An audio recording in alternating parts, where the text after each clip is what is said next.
Depuis toujours, la musique rapproche les hommes. Et c'est pas fini. Quand j'étais petit, je n'étais pas un enfant de la musique. La radio m'épuisait dès que j'entrais dans la voiture et le seul artiste que j'écoutais avec un petit peu de plaisir, c'était Yannick Noah.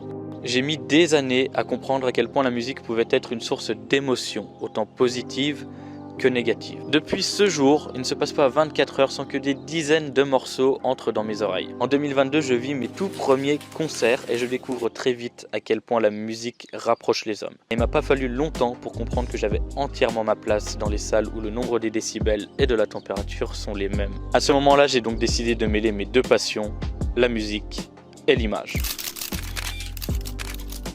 5 juin 2024. Ça fait bientôt 2 ans que Kemmler a été le tout premier artiste à me donner ma chance pour photographier un concert.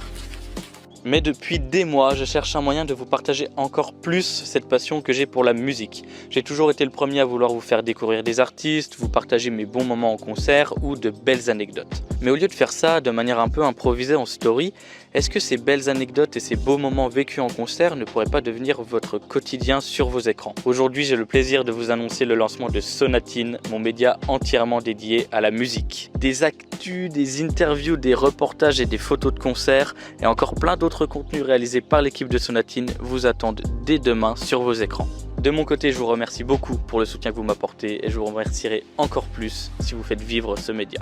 Allez, à demain sur Sonatine.